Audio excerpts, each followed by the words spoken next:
I had to laugh out loud at the start of this episode because the pursuers of Marsha were like, hey, she's only on foot. She can't get far. And me as a viewer, like, well, she should be in a damn car.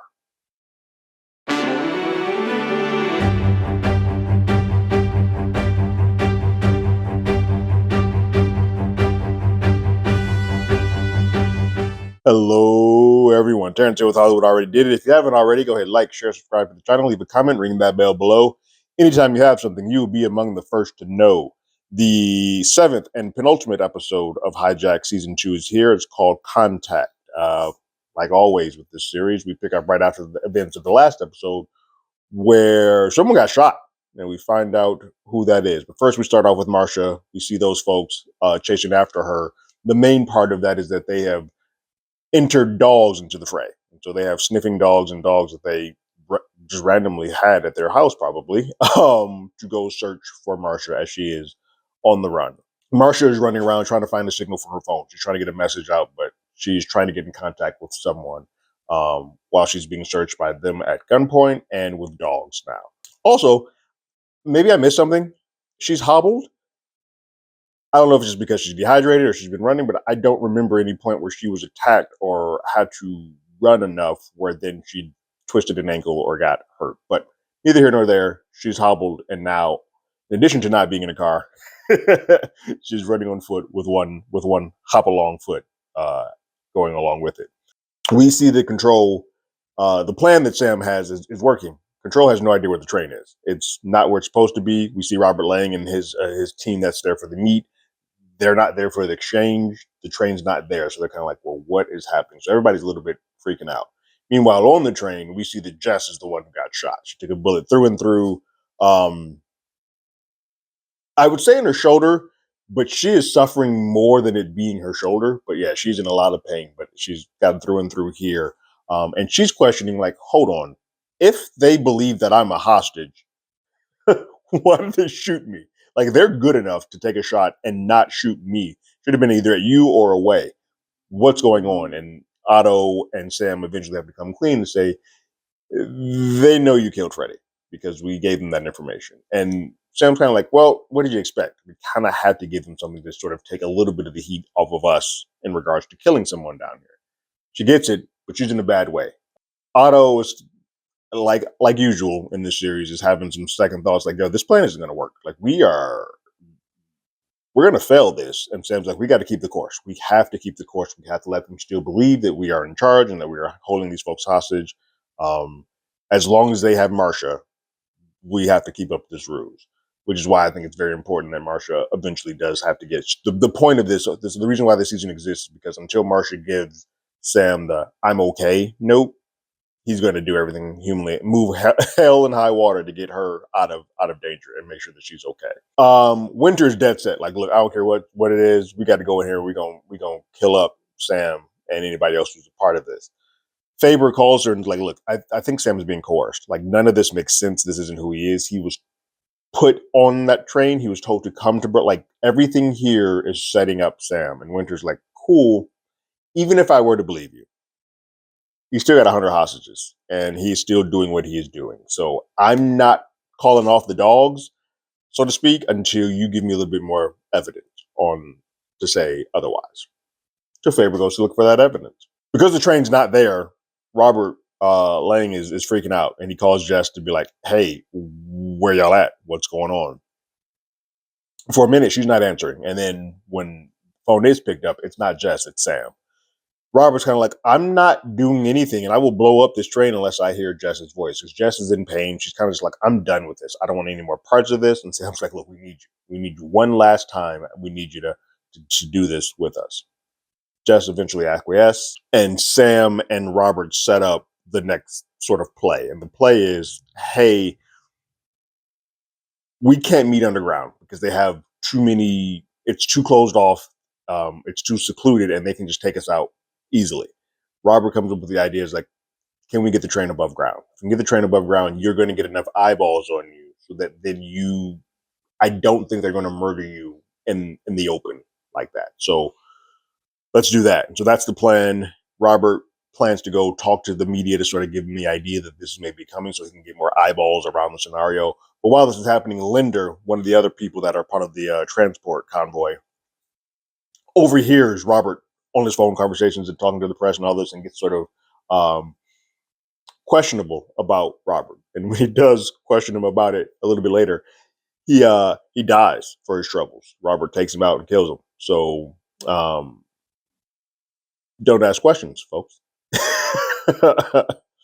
Back at the train is losing power. It's losing steam, it's losing power, and Sam has to come up with an idea like, hey, how can we keep this train going, keep this going on its way so we can get to our destination and make this last push to end all of this. So Sam was trying to go to the back of the train to kind of gauge and see what's on the up. Before he goes back there, because he was not aware, and I didn't even think about this, Otto has to give him a heads up that Petra is dead back there. And so he goes to apologize to the husband. Clearly the husband doesn't want to hear any of that. Like, this whole thing happened because of you. But he is sincerely sorry about that. But Sam goes to the back and he sees that, like, hey, the back train is just slowing everything down. There's no power going to, like, trying to power that back train is causing a lot of more issues. So the option that sort of comes up to him is to decouple the train, because there's technically two trains put together to make this very long train. So if we decouple that, we'll have enough power to keep going on. We won't slow down as much, and we will get rid of the two sort of bad carts, if you will, one bad cart that's attached to the other. Back in the wilderness, Marcia finally gets to a place where she starts getting text messages in the signal. And so her first call is to Daniel. Just be like, hey, here's what's going on. I need to get a message to Sam. You need to get something, talk to Sam. We need something, but something's happening where they're keeping a hold of me.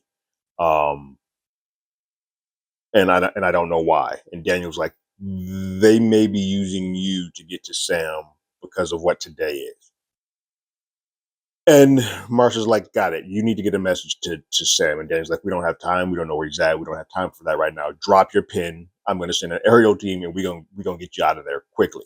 Daniel believes that Stewart is the one that's behind all of this. And so he goes to rough him up a little bit, but it's stopped because they're like, look, we don't have evidence. We don't know anything. Stewart's playing ignorant. Like, I don't know who this is. I don't know what you're talking about. Get your dog. take care of this man. So then Marcia doesn't take no for an answer, which is great. But Marcia does a lot of good things as a character, and then some bad things, like not getting in the car, but calling Sam's phone anyway, despite whatever the hell Daniel's talking about. Kudos to you, girl. So she calls Sam's phone, which is in lockup in Faber's office. And Olivia sees it ringing and is like, guys, Marcia's calling now. So they get her on the phone, and Marcia's like, I need you to deliver a message to Sam. Even if I can't talk to him directly, I need a message to get to him, and I need to get to him now. And her message essentially is like, look, I'm okay. I'm fine. And I need you to not let them use me to get you to do whatever it is that they're doing. Where I'm fine, we're okay, but don't let them do this. Not today. Like, they don't get to use this day, the day that they lost their son, as a way to sort of find you at your weakest and get you to try to say, I'm going to be okay. I'll be fine. And Marcia also is smart. And once she gets off the phone, she loses the scent of her pursuers and the dogs because she takes off her jacket and leaves it there. Now, this is going to open her up for the next episode, is that the aerial team is going to be sort of on a ticking clock, because she's going to freeze to death if they don't get there fast enough. So that's the other piece of this now. She was smart enough to take it off, which was a smart play to buy herself some more time, but now she's under the gun. So Sam goes back to the front and asks Jess, like, Jess, I need you to help me out, because the way to decouple the train is to have two people do it, push a button simultaneously. They have to be on each side of the train. Jess reluctantly goes to go to the back with Sam to do so. He tells her that, like, hey, look, when this is all, you can get off the train when this is done. When it separates, you can go to the train that is getting off and go save and get healed and get properly cared for. They also get back there, and Sam sees the kids, and he kind of just like, look, at the very least, maybe we can release some of these hostages. We're like, we don't need all 100 of them. Let's get the kids off there. So he puts the kids, tries to get all the kids. Some kids freak out because they can't make the crossing of the coupler spot, but most of the kids get on the trains that are going to be separated and staying back, and thus being rescued. And so he clears off of them, clear them all off. There's one person that is interesting that just actively chooses to stay, and maybe because like he was doing it, aiming it at the kid, but she doesn't even try to get on that train. Is May. May seems like she's perfectly fine where she's at, which brings up the theory that there might be somebody else. May is too quiet these last couple episodes to just be there, and not willing to get off that train the second she can. I feel like Stewart might have her under his thumb. Like he may have found the weakness for her. Anyway, we get to the train being separated, and while that is happening in real time, Control has sent down a military team to basically shut off all the power. All the power in the train goes off. All the power in the whole rail yard goes off, and they're absconding upon the train. And they get to the back of the train, and they start making their way through, and they see all the hostages. They let them go, like get them off the train, get them off the train. And then they get to a point uh, where the decoupling piece is, and they have their sights set on Jess. Jess gets up, and I think it's because Jess realized that, like, hey, she was in a bad way. She, no matter what happened, she was either going to die because of this wounds or die at the hands of whatever Robert Lang was going to do to her. So she's like, I'm just going to take my time and get out of here now. So she raises her hand with the detonator, and they shoot her to death. She's dead. They then put their sights on Sam, and then Sam says, hold on a beat. I don't have a weapon. Let me talk to Clara. And he calls Clara, and he's like, Clara, I need you to have these people stand down. If they kill me, all the rest of these hostages on this train are going to die. I am not the one in control. You know that. You know I've not lied to you yet. You know what's going on. This is on the up and up. Now, the only reason he gets away with that is because at the same time, Olivia makes it to Control to give Winters the message that, hey, listen to this. And it's Marsha saying, hey, Sam, the message about, like, don't let them use this. To which Winter originally is like, cool, but it's a little late. Like, he's still doing this, and we still need to get these hostages off of here. But coupled with Sam's message of saying, hey, I'm not in control here, and this bomb is still going to go off on your watch if you kill me.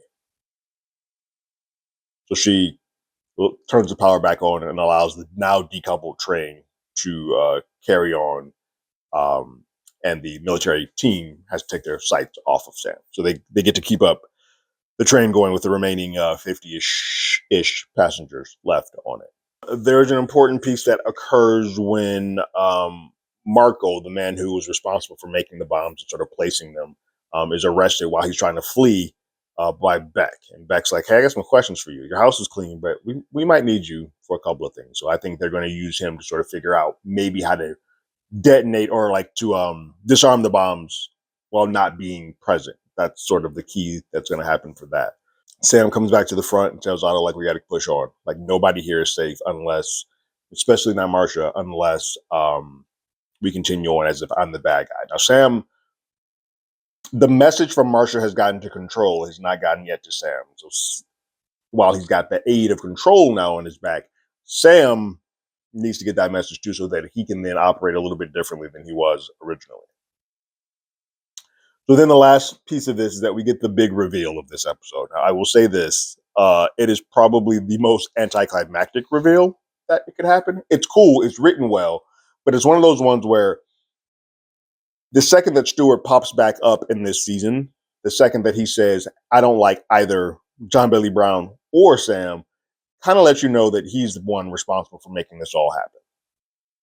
But we see a scene where he goes back to his cell. It's been cleaned and sort of changed. The soap's been removed.